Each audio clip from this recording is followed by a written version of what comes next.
이 6월절이 전하는 소중한 메시지가 있습니다. 애굽 땅에 죽음의 사자가 임했던 이 10번째 재앙이 이스라엘 민족에게는 하나님이 구원하시는 6월절이 되었다는 사실입니다. 1945년 8월 15일은 일본 제국주의가 패망한 날이지만 우리 민족에게 그날은 해방의 날, 광복절이 된 것과 같습니다. 심판과 구원의 양면성이 있다는 겁니다. 오늘 우리가 함께 묵상한 말씀의 주제인 극렬히 타는 풀무불에도 양면성이 있습니다. 이 풀무를 가리켜서 영어로 크루서블이라고 하는데 용광로, 도간이라는 뜻입니다. 모든 것이 불타 녹아버리는 불같은 시련을 뜻합니다. 동시에 이 크루서블, 극렬히 타는 풀무는 불순물을 제거하고 새롭게 단련되는 훈련의 장을 의미하기도 합니다. 이 둘을 구별하는 차이가 어디에 달려 있을까요? 어떤 사람에게는 시련의 혹독한 고난의 순간이지만 어떤 사람에게는 그것이 불로 단련되는 연단의 과정이 되는 그 차이를 가르는 게 무엇일까요? 하나님을 경외하는 믿음으로 말씀대로 준행하는 삶에 달려 있는 줄로 믿습니다. 이것이 6월절의 정신입니다. 십자가와 부활의 복음입니다. 이 다니엘서는 이 6월절의 정신을 가지고 죽음 같은 절망을 이기고 승리했던 믿음의 선조들의 생생한 간증입니다. 오늘 이 말씀을 이해하려면 본문의 시대적인 배경을 살펴봐야 되는데 바벨론 포로기의 상황입니다. 이스라엘의 역사 속에서 가장 암울했던 시기입니다. 성전의 보물을 탈취해 갔고 유다 왕족과 귀족의 자녀들을 포로로 잡아갔습니다. 이들 중에 다니엘과 하나냐와 미사엘과 아사랴가 있었습니다. 마치 일제강점기에 민족 말살 정책의 일환으로 창씨 계명을 했던 거 여러분 기억하시죠? 그것처럼 그들의 이름도 강제로 바꿔버립니다. 다니엘은 벨드사살이라고 그러고 하나냐는 사드락이라고 부르고 미사엘은 메삭, 아사랴는 아벤느고라는 이름을 갖게 됐습니다. 그들이 살던 시대는 하늘이 무너져 내린 것과 같은 모든 희망이 사라진 절망의 시대였습니다. 우리도 삶에서 이런 순간을 마주할 때가 있습니다. 그 순간이 바로 우리의 진정한 믿음이 필요한 때입니다. 우리가 평상시에 갈고 닦은 믿음의 진가가 드러나는 순간입니다. 그런 의미에서 오늘 말씀 3장 1절로 7절에 보니까 바벨론 느부갓네살 왕이 금으로 신상을 만듭니다. 그리고 그 금신상에 절하라는 명령을 내립니다. 누구든지 엎드려서 절하지 않으면 즉시 극렬히 타는 풀무에 던져버리겠다고 겁박합니다. 모든 백성들은 두려움에 떨며 그 금신상 앞에 절했습니다. 하지만 이러한 왕의 명령을 거부하고 금신상에 절하지 않았던 이들이 있었습니다. 그들이 바로 다니엘의 세 친구들입니다. 그들은 왜 죽음을 무릅쓰고 금신상에 절하지 않았을까요? 저는 그 이유가 신명기 6장 4절로 5절 말씀에 있다고 믿습니다. 이스라엘아 들으라. 우리 하나님 여호와는 오직 유일한 여호와시니 너는 마음을 다하고 뜻을 다하고 힘을 다하여 내 하나님 여호와를 사랑하라. 아멘. 이 말씀은 여러분 잘 아시는 쉐마의 복음이라고 합니다. 유대인들은 어릴 적부터 이 말씀을 배우고 익혔어요. 그리고 이마와 양팔에 붙이고 다니면서 이 말씀을 늘 자녀들에게 가르쳤습니다. 다니엘과 세 친구들은 어릴 적부터 이 말씀을 배웠던 사람들입니다.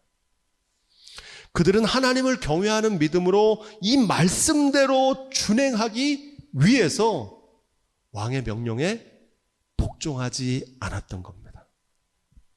이 말씀은 단순히 유일신앙을 말하는 게 아닙니다. 이 말씀의 본뜻은 세상의 물질, 세상의 명예, 세상의 힘이나 권력을 하나님으로 섬겨서는 안 된다는 뜻입니다.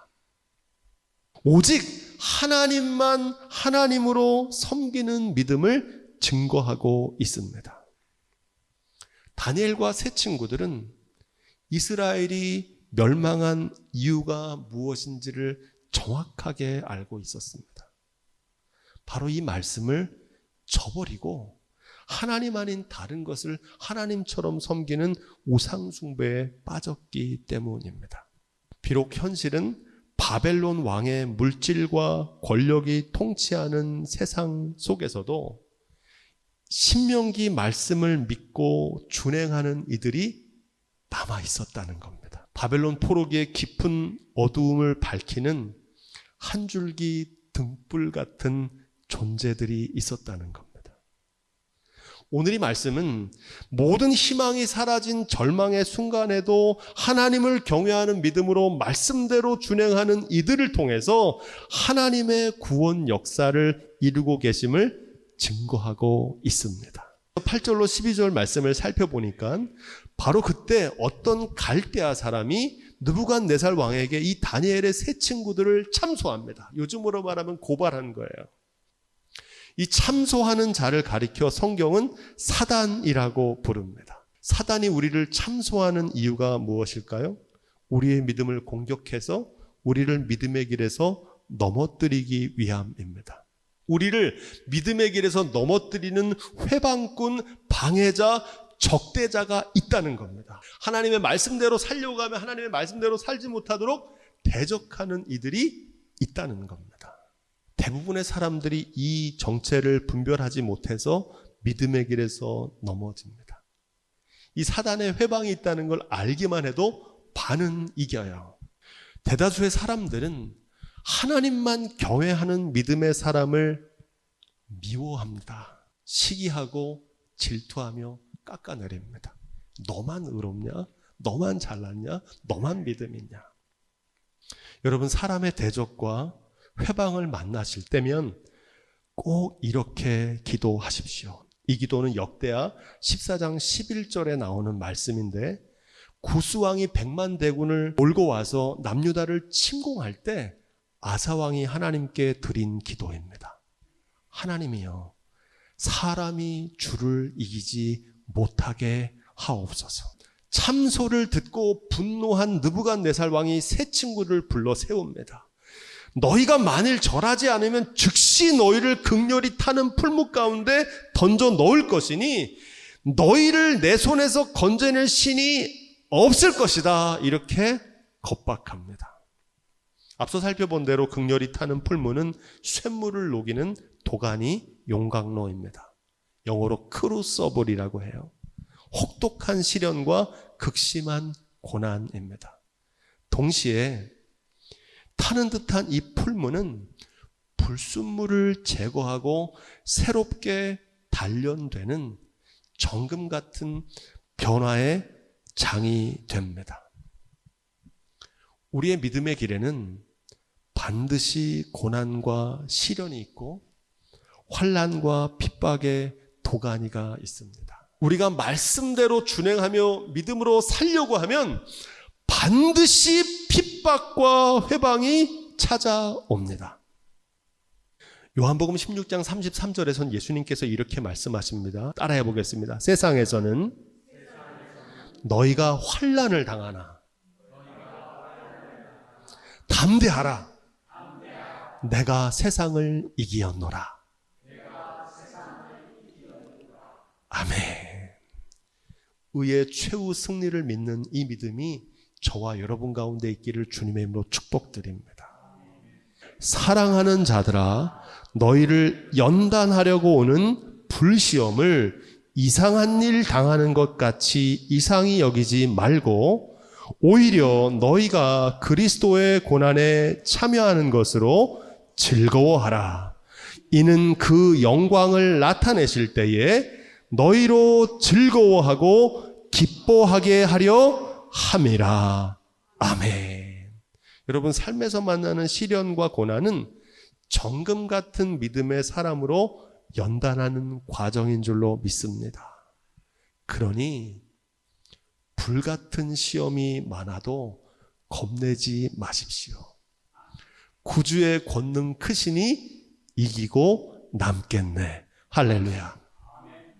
우리의 믿음은 평상시에는 안 드러납니다. 언제 드러난다 그랬습니까?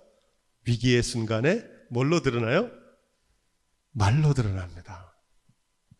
17절 말씀은 우리 그런 의미에서 함께 읽어볼까요? 3장 17절입니다. 만일 그럴 것이면 왕이여, 우리가 섬기는 우리 하나님이 우리를 극렬히 타는 풀무 가운데서도 능히 건져내시겠고 왕의 손에서도 건져내리시리이다. 새 친구의 믿음의 고백입니다. 진정한 믿음이 성공과 번영과 승리의 순간이 아니라 고난과 환난의 순간에 드러납니다. 18절 시작. 그리 아니하실지라도 왕이여, 우리가 왕의 신들을 섬기지도 아니하고 왕의 세우신 금신상에도 절하지 아니할 줄 아옵소서. 아멘. 우리를 하나님이 구원하지 않으시고 내가 불에 타 죽더라도 금신상에 절하지 않겠다는 겁니다. 꺾이지 않는 믿음입니다. 이 세 친구의 이러한 믿음의 고백은 예수님이 겟세마네 기도에서 십자가를 지시기 전에 하신 기도와 일맥상통합니다. 누가복음 22장 42절, 아버지여, 만일 아버지의 뜻이거든 이 잔을 내게서 옮기시옵소서. 그러나 내 원대로 마옵시고 아버지의 뜻대로 되기를 원하나이다. 내 뜻을 내려놓고 하나님의 뜻을 따르겠다는 믿음의 고백입니다. 그리 아니하실지라도 내 뜻대로 되는 것보다 하나님 아버지의 뜻대로 이루어지는 게 더 좋다는 사실을 믿으셨기 때문입니다. 이 믿음이 있는 사람은 모든 상황 속에서도 순종할 수 있습니다. 그리 아니하실지라도. 22절로 23절 말씀을 살펴보니까 이렇게 되어 있어요. 왕의 명령이 엄하고 풀무가 심히 뜨거움으로 불꽃이 사드락과 메삭과 아벳느고를 붙든 사람들을 태워 죽였답니다. 이 용광로 불이 얼마나 센지 그들을 데리고 들어가려고 하던 옆에 서 있던 사람들이 불타 사라질 정도였다는 거예요. 그리고 이 세 사람 사드락과 메삭과 아벳느고는 결박된 채 극렬히 타는 불무 가운데 떨어졌다는 겁니다. 우리도 삶에서 믿음으로 살아가지만 극렬히 타는 풀무 가운데 떨어질 때가 있습니다. 내 힘으로 해결할 수 없는 상황, 피할 수 없는 상황, 불가항력적인 상황에 놓일 때가 있습니다. 지금 사드락과 메삭과 아벳느고가 그랬어요. 그 특별한 믿음이 있는 사람들도 풀무 가운데 빠졌다고요. 바로 그 순간이 평소에 갈고 닦은 우리의 믿음을 사용할 때인 줄로 믿습니다. 그들이 그 불 속에서 불에 들어가기 전에 무엇을 했는지 성경에 기록되지 않지만 저는 그들이 하나님의 말씀을 묵상했을 거라고 생각합니다. 아마도 그 말씀은 이사야서 43장 1절로 2절 말씀일 거라고 저는 믿습니다. 야곱아, 너를 창조하신 여호와께서 지금 말씀하시니라. 이스라엘아, 너를 지으신 이가 말씀하시니라. 너는 두려워하지 말라. 내가 너를 구속하였고 내가 너를 지명하여 불렀나니 너는 내 것이라. 내가 물 가운데로 지날 때에 내가 함께할 것이라.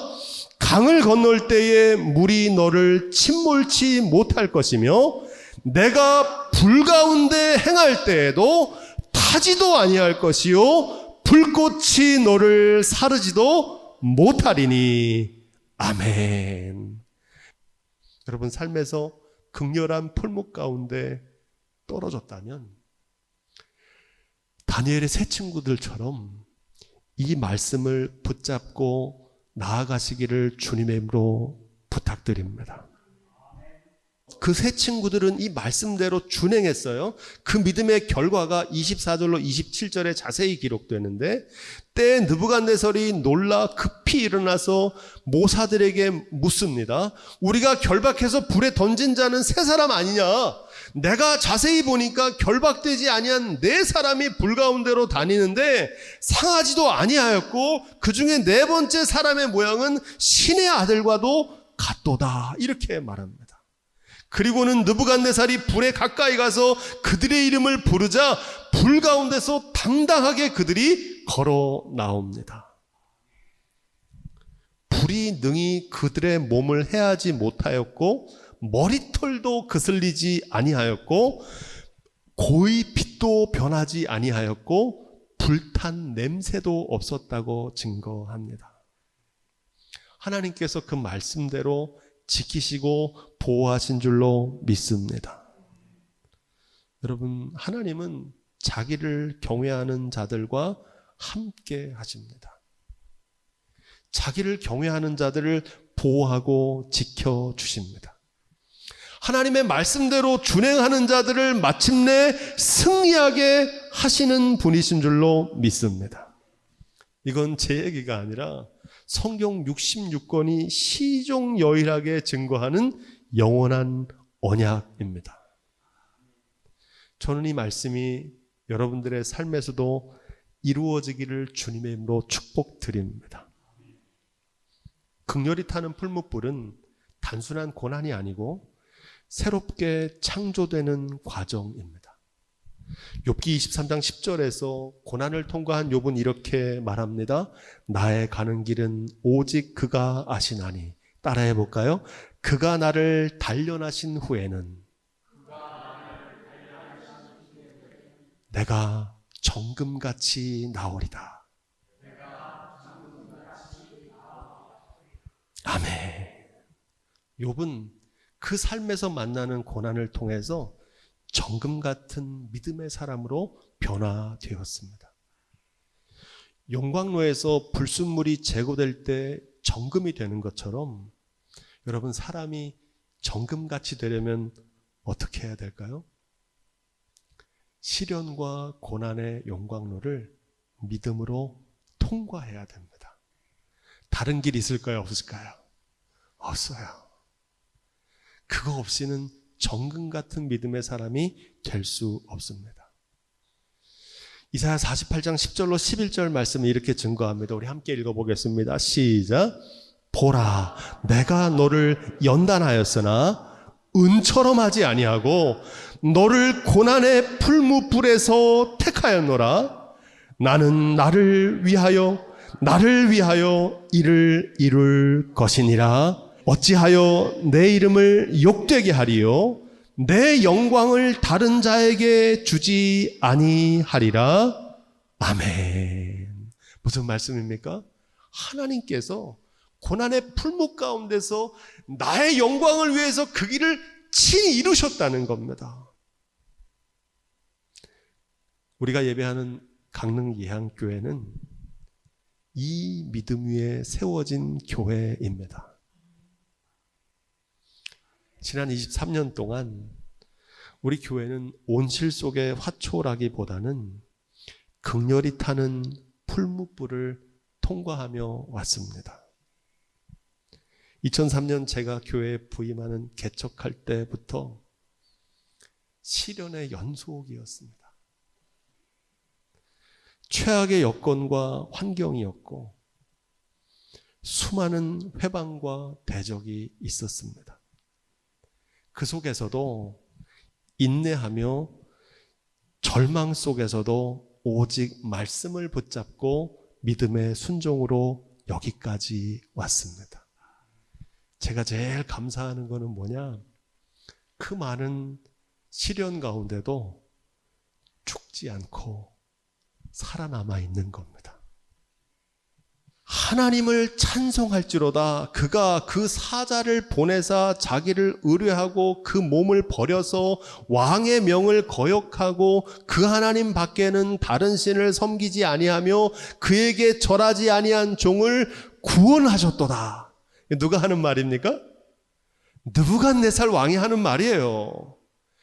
다니엘의 세 친구를 불 속에 넣어 죽이려고 했던 그 느부갓네살 왕이 하나님을 찬송하고 있는 겁니다.